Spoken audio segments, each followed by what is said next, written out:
Are you currently suffering from buttock or leg pain? If so, this is the video to watch. For those who don't know me, my name is Dr. Zach Green here in Seattle, Washington at Piriformis Sport and Spine. In today's video, I'm going to show you how you can accurately and concisely diagnose the four most common causes of buttock or leg pain, being lumbar stenosis, sciatica, Piriformis Syndrome, and then lumbar Facet Syndrome. To familiarize yourself with this anatomy, let's look at the spine here. So we have the low back or lumbar spine, the sacrum, and these two bones out here are the pelvis. These white things are the bone, the clear things are the discs, the yellow things are the nerve root, the facet joints are on the back of the spine, and the piriformis muscle is a pear-shaped muscle that's down here in the pelvis, and it's oriented like this. The way this video is going to work is we're going to talk about each of those four topics individually, and at the end of it, if you think that that's what you have and it's similar to your conditions, in the top right part of your corner is going to be a clickable link that brings you to a more detailed video that shows you how to do exercises and stretches to self-manage it on your own. First, we're going to go over lumbar stenosis, and what this is as we age, the bones get a little bigger and thicker, and so in the central canal, or these little holes inside of your spine, eventually the bone gets kind of bigger and bigger and it can pinch on the nerves, causing pain in your back and your leg.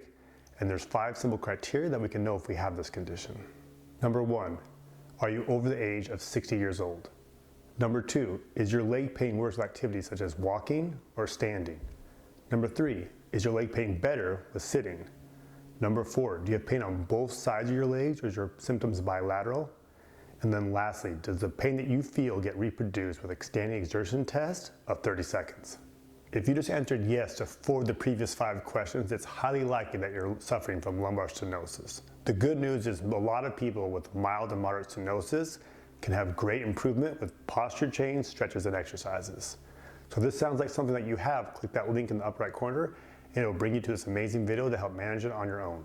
Another thing to confirm your diagnosis with lumbar stenosis is if you've ever gone to a grocery store and you found that your leg pain was better when you pushed the shopping cart, that's because when you're bent over or slouched, you're actually opening up that spinal canal, taking pressure off your nerves.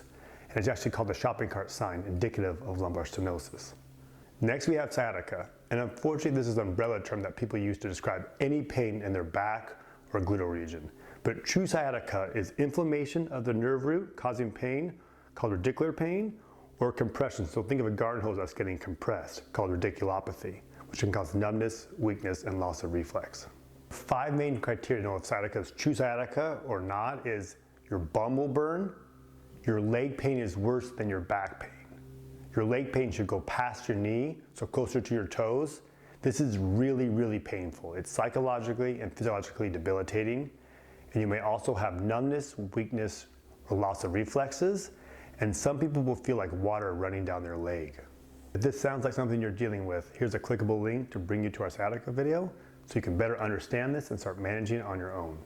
The next thing we're going to talk about is the piriformis, and that muscle goes along your pelvis like here and can compress or pinch the sciatic nerve that runs down your leg. Piriformis is kind of a misnomer because it implies that only the piriformis can compress or irritate the nerve, and there's other structures in there, so deep gluteal syndrome is a more accurate name. And some of the other structures that can irritate that nerve are the external deep rotators, the gluteal hamstring tendons, space-occupying lesions, and the fibrosis part of blood vessels. The 4 main criteria for this is buttock pain. Your pain is worse when you're sitting. The pain is often worse when you press on the muscle or stretch it. And those nerve tension tests to reproduce your buttock and leg pain. With piriformis syndrome or deep gluteal syndrome, this condition is way overdiagnosed. So not only do you have those 4 criteria I just talked about, but it's a diagnosis of exclusion, meaning that you have to rule out the other 3 conditions in this video. If so, here's a clickable link in the upper right part of the screen that you can start working on it. Lastly, we're going to talk about lumbar facet syndrome, which are these joints in the back of your spine right here that can refer pain down your buttocks and your leg.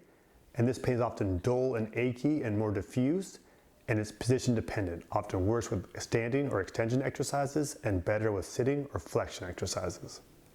This condition is 9 times more common than true sciatica.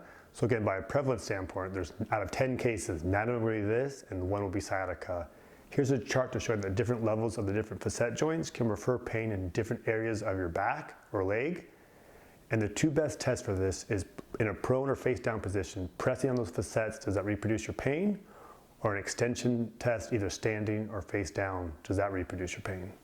If this sounds like something you're dealing with, here's a clickable link in the upper right corner that you can start working on it.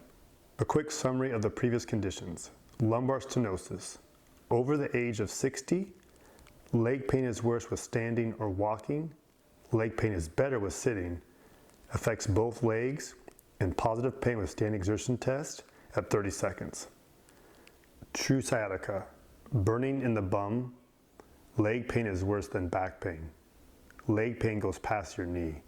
This is really, really painful. May also have numbness, weakness, or loss of reflexes. Deep gluteal syndrome. Buttock pain. Pain is worse with sitting. Palpation or stretching of the piriformis muscle will reproduce your pain. Positive ortho test. Lumbar Facet Syndrome. Lumbar Facet Syndrome. Leg pain is position dependent. It's worse with extension activities and postures. Pressing on the lumbar facet should reproduce your pain. If this sounds like you, here's a clickable link for lumbar facet stretches and exercises. Thank you for watching our video. I hope this gives you some clarity on what's causing your back and buttock pain, because a lot of times the wrong diagnosis is given and then treatment isn't as effective. If you found this video helpful, please like it and subscribe to our channel, and then don't forget to check out our other great videos.